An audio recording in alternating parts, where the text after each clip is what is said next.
Graph है, इसमें elasticity में स्ट्रेस वर्सेस स्ट्रेन का ग्राफ है। कैसे होता है ये?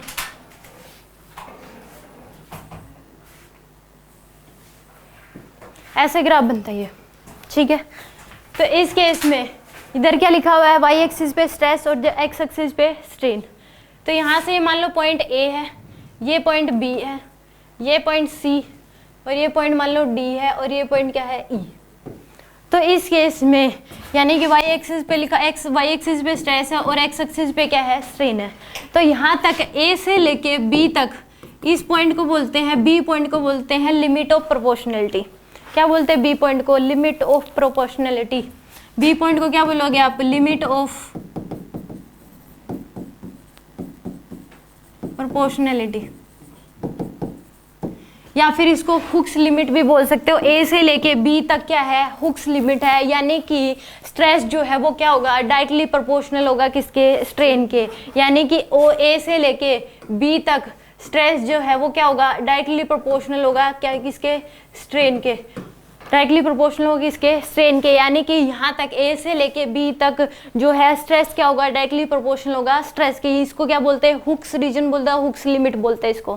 क्या बोलोगे, ए से बी तक हुक्स लिमिट, यानी कि स्ट्रेस क्या होगा, डायरेक्टली प्रोपोर्शनल टू स्ट्रेन होगा। इसका जो स्लोप निकालोगे तो स्ट्रेस बाय स्ट्रेन क्या आ जाएगा, अगर आप स्लोप निकालोगे तो स्ट्रेस बाय स्ट्रेन कॉन्स्टेंट होगा, यानी कि यंग्स मॉड्यूलस। क्या आएगा उसको, यंग्स मॉड्यूलस आएगा। अगर स्लोप पूछ लिया ए से बी तक स्लोप बताओ तो stress directly proportional to strain होगा और स्ट्रेस बाय स्ट्रेन क्या आ जाएगा आपके पास, यंग्स मॉड्यूलस आता है। यानी कि यहाँ तक अगर आप किसी भी मेटल को ए से लेके बी तक खींचोगे, उतना आपने खींचा है, तो उस केस में stress directly proportional to strain होगा। अगर आप स्ट्रेस बढ़ाओगे तो स्ट्रेन भी बढ़ेगा और दोनों क्या होंगे, इक्वल होंगे।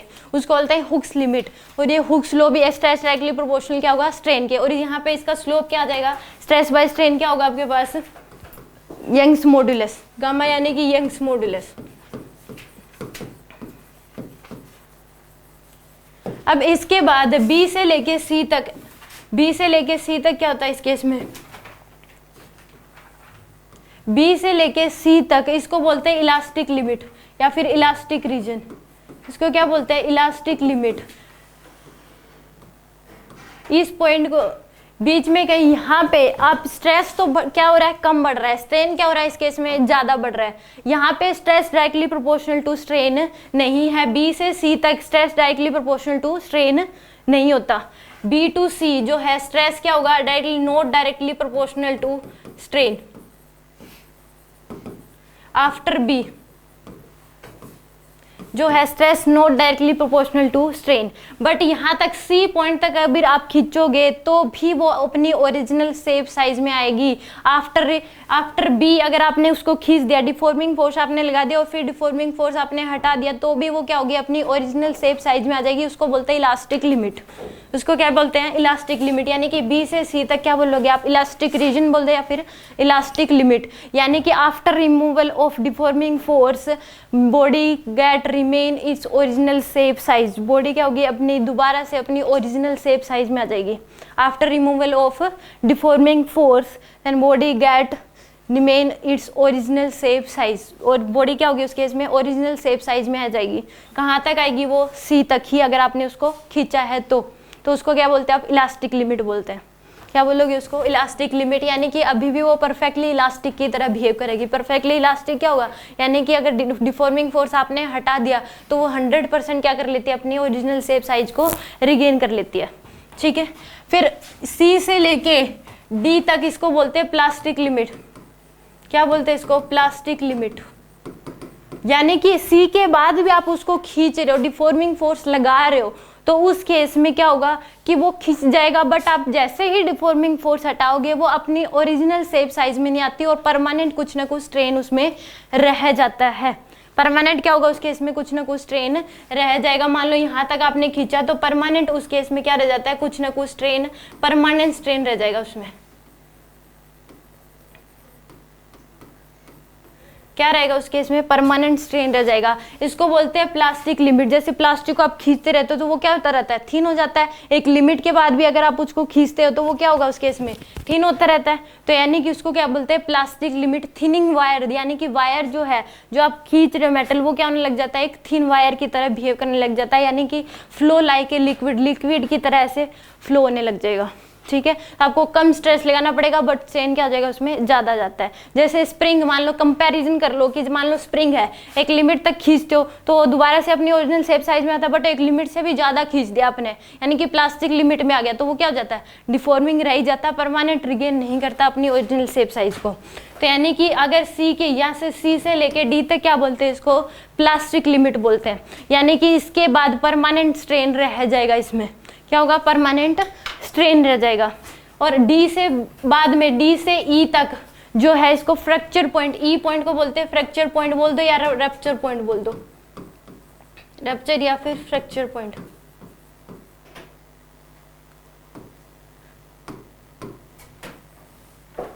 इस केस में क्या होगा, डी के बाद आप खींच रहे हो तो वो कभी भी टूट सकता है, डी के बाद भी आप उसको खींच रहे हो तो वो कभी भी टूट सकता है फिर, यानी कि डी तक ही तो क्या होगा, वो मतलब थोड़ा बहुत हल्का फुल्का रिगेन कर लेगा अपनी शेप से साइज को, बट डी के बाद भी आप खींच रहे हो तो वो टूट जाएगा फिर। ठीक है, ई तक आपने खींच दिया तो पक्का ही कोई ऐसा मटेरियल होगा कि और ज्यादा भी खींच जाएगा, थोड़ी देर टूटेगा नहीं, तो उस केस में डी के बाद आप खींच रहे हो तो वो कभी भी टूट सकता है। जैसे स्प्रिंग को आप खींच रहे हो तो वो बिल्कुल सीधा हो जाएगा, और ज्यादा फोर्स लिया तो वो क्या हो जाएगा, टूट ही जाएगा। ठीक है, तो यानी कि ए से लेके बी तक तो क्या होगा, हुक्स लिमिट, उसको क्या बोल देंगे आप, हुक्स लिमिट। इस सी पॉइंट को यील्ड पॉइंट भी बोलते हैं, सी पॉइंट को क्या बोलते हैं, यील्ड पॉइंट भी बोलते हैं, YIELD। और डी पॉइंट पे मैक्सिमम स्ट्रेस होता है, क्या होता है, डी पॉइंट पे मैक्सिमम स्ट्रेस होगा, डी पॉइंट पे क्या होगा, मैक्सिमम स्ट्रेस, इससे ज्यादा स्ट्रेस नहीं आ सकता, इससे ज्यादा आप खींच नहीं सकते उसको। ठीक है, डी पॉइंट पे क्या होगा, मैक्सिमम स्ट्रेस होगा, यानी कि ए से लेके बी तक क्या होगा, हुक्स लिमिट, वो यानी कि stress directly proportional to strain होगा। बी से सी तक ओरिजिनल शेप साइज को after removal of deforming force it regain its original shape and size, but stress is not directly proportional to strain. इस B से C तक के reason को बोलते हैं इलास्टिक रीजन या फिर इलास्टिक लिमिट, और सी से लेके डी तक बोलते हैं प्लास्टिक लिमिट, यानी कि वायर थिन होना शुरू हो जाती है, और डी से लेके ई तक क्या होगा, फिर वो टूट जाएगा, यानी कि ब्रिटल पॉइंट आने वाला होगा उसका। इस केस में तीन चीजें आती हैं कि अगर मान लो दो ग्राफ आपको कंपेयर करने के लिए दे दिया, तो एक तो होता है डक्टाइल, डक्टाइल लीजन या फिर टेंसाइल स्ट्रेंथ उसकी। अगर ऐसा कहीं पे दे रखा है तो इसका मतलब मोर प्लास्टिक रीजन है, आप उसको ज्यादा से ज्यादा खींच सकते हो, उसमें क्या होगा, मोर प्लास्टिक रीजन होगा। क्या होगा उस केस में, मोर प्लास्टिक रीजन। पहली बात, एक होता है ब्रिटल, इसमें क्या होगा, लेस प्लास्टिक रीजन, यानी कि उस केस में लेस प्लास्टिक रीजन होगा, उसके बाद भी कम ही खींचोगे तो वो कम होगा, फिर उसके बाद खींचोगे यानी कि प्लास्टिक रीजन उसमें क्या होगा, कम होगा, तो उसके बाद वो टूट जाएगा, लेस प्लास्टिक रीजन। एक होता है इलास्टोमर, एक क्या होता है, इलास्टोमर होता है, यानी कि no plastic region, only elastic limit होगी उस केस में। ठीक है, नो प्लास्टिक रीजन।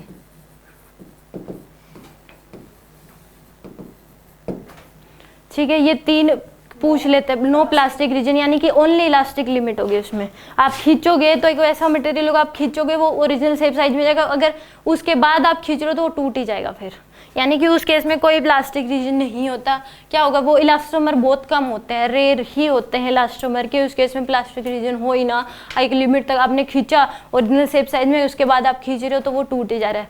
तो इसके रबर बैंड क्यों नहीं, रबर बैंड मैं नहीं मानती, कई बार बोल देते कि रबर बैंड आप खींचोगे उसमें डिफॉर्मिंग आता है, पर 100% माइनर आता है, बट आता है। आप मान लो कि कोई रबड़ ले रहे हो, आप खींच के देख लेना, आप उसको लिमिट से ज्यादा खींच दोगे, जितनी पहले उसकी शेप थी उतनी नहीं रहती। आप मार्केट से खरीद के लाओ, नया रबड़ बैंड खरीद के लाओ, जो किस में डालते हैं, जो मान लो जो पैसे वगैरह में डालते हैं, आप लेके आओ, बट आप उसमें पैसों में डाल दोगे, उसके बाद आप निकाल लो, जितना आपका शेप पहले था उसका उतना नहीं होगा, आई एम वेरी श्योर, उतना नहीं होता, हल्का फुल्का उसमें डिफॉर्मेशन रहता है, 100% नहीं करता वो, 100 अगर बिल्कुल आइडियल रबड़ ले लिया तो उस केस में कह सकते हो कि कई बार इलास्टोमर का जो एग्जांपल है वो रबड़ ले लेता है कि आप उसको जितना खींचोगे रिगेन कर लेता है, जितना आप इसको खींचोगे रिगेन कर लेता है। बट उस केस में मैं नहीं मानती, अगर मतलब अगर ले ही लिया एग्जाम्पल तो 100% तो कोई चीज़ नहीं होती कि वो 100%, जैसे मैंने कहा था जो परफेक्टली इलास्टिक बॉडी जो होती है वो 100% नहीं होती कोई भी। क्वार्ट्स नाम दे दिया बट वो भी मतलब 100% तो नहीं है। आइडियल तो कोई चीज़ नहीं होती कि वो 100% रिकवर कर लेगी अपनी शेप साइज को, तो उस केस में होता है।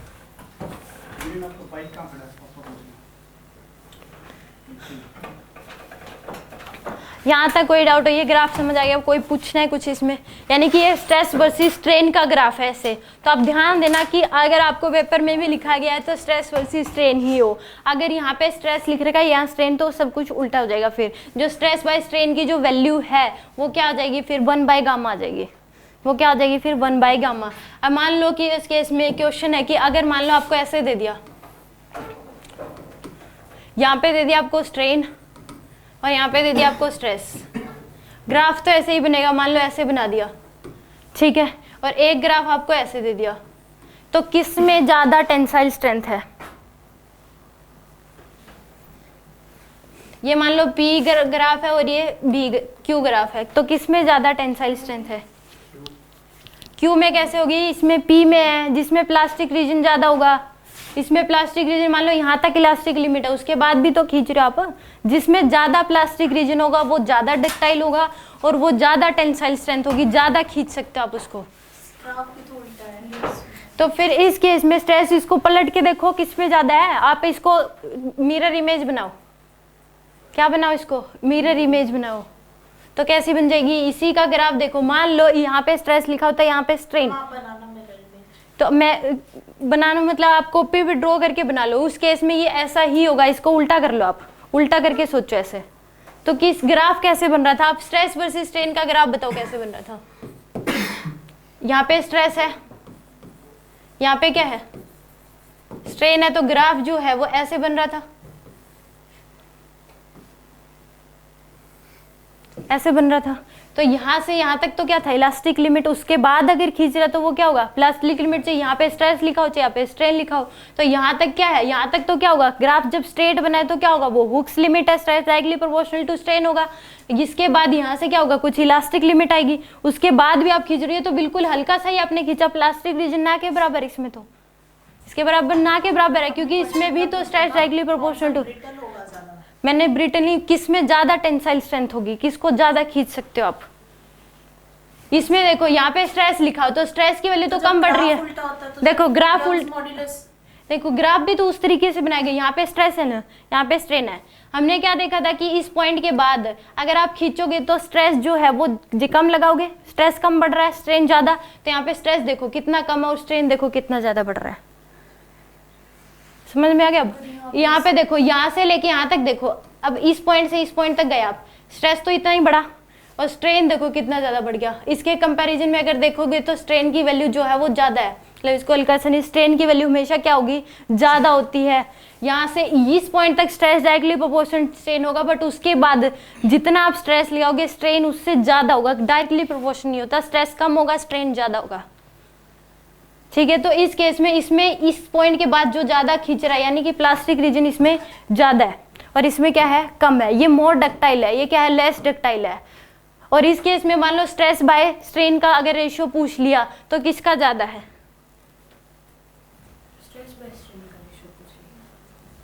यानी कि 1/गामा होगा। तो इस केस में 1/गामा होगा तो किसका ज्यादा होगा? स्लोप किसका ज्यादा है? मेरे को ये बता दो। P का ज्यादा है तो 1/गामा, यानी कि स्ट्रेस बाय स्ट्रेन। यहाँ पे अब यहाँ पे स्ट्रेन है, यहाँ पे क्या है? स्ट्रेस है। तो स्ट्रेस बाय स्ट्रेन जो होगा वो 1/गामा देगा कि नहीं?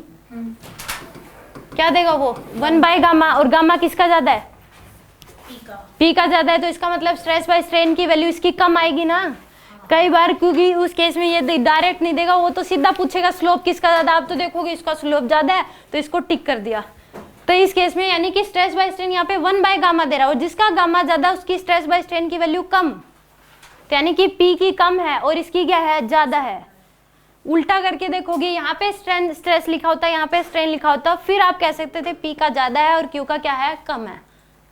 यानी कि यंग्स मॉड्यूलस जो स्लोप है 1/गामा, डायरेक्ट आता है, यहाँ पे स्ट्रेस लिखा होता है, यहाँ पे स्ट्रेन, तो क्या आता है फिर गामा ही आता है, वो इसका ज्यादा है फिर तो। आगे समझ। मोर ब्रिटल कौन सा है? ब्रिटल क्योंकि इसमें प्लास्टिक है। हाँ, तो ये जल्दी टूट जाएगा, तो इस केस में ज्यादा ब्रिटल क्यों होगा? है ही नहीं, इसके बाद तो टूट ही जाएगा। ये इसमें कम ही है, इलास्टिक रीजन प्लास्टिक रीजन बहुत कम है, मान लो यहाँ तक ही है, इसके बाद तो टूट ही जाएगा ये, तो इसमें कम है, ज्यादा ब्रिटल है, जल्दी टूट जाएगा, क्योंकि इसमें कम प्लास्टिक रीजन, जिसमें ज्यादा प्लास्टिक रीजन होगा वो जल्दी से नहीं टूटेगा, और जिसमें कम होगा वो जल्दी से टूट जाएगा, क्योंकि खींचोगे, प्लास्टिक रीजन कम है तो आप कम ही खींचोगे, उसके बाद तो टूट ही जाएगा। मान लो एक पतला रबड़ लिया आपने और एक मतलब ऐसा रबड़ ले लिया कि वो जल्दी से टूट रहा है। एक स्प्रिंग तो आपने क्या लिया, पतला स्प्रिंग लिया, एक बहुत ज्यादा मोटा स्प्रिंग लिया, उसको खींचने में ज्यादा जोर आएगा, तो उस केस में उसी तरीके से इसमें भी क्या होगा, जिसमें कम प्लास्टिक रीजन होगा वो क्या हो जाएगा, जल्दी से टूट जाएगा, ज्यादा ब्रिटल होगा। मैंने ब्रिटल लिखाया था लेस प्लास्टिक रीजन, ब्रिटल मैंने लिखाया था, ब्रिटल का मतलब क्या होता है, लेस प्लास्टिक रीजन, जिसमें प्लास्टिक रीजन कम होगा, ब्रिटल का मतलब वो जल्दी टूट जाएगा, और जिसमें प्लास्टिक रीजन ज्यादा होगा उसमें ज्यादा टेंशन होगी, ज्यादा खींच सकते हो आप। टेंसाइल स्ट्रेंथ का मतलब ज्यादा टेंशन होगी। किसी को कोई डाउट हो तो बताओ। देखो डक्टाइल और टेंसाइल का मतलब एक ही होता है। ब्रिटल और देख रहे हो, अब डक्टाइल देख रहे हो, तो उस केस में जिसमें ज्यादा प्लास्टिक रीजन होगा वो ज्यादा डक्टाइल होगा। उसमें ये नहीं देखेंगे वहाँ पे स्ट्रेस, यहाँ पे स्ट्रेस नहीं, उसमें फिर कोई, उससे तो फिर वैल्यू तो वही बात है, वो तो स्ट्रेस बाय स्ट्रेन के लिए देखते हैं कि कहाँ पे क्या लिखा हुआ है। किसी को कोई डाउट हो तो बताओ। ये था ग्राफ स्ट्रेस वर्सेस स्ट्रेन का इन केस ऑफ इलास्टिसिटी।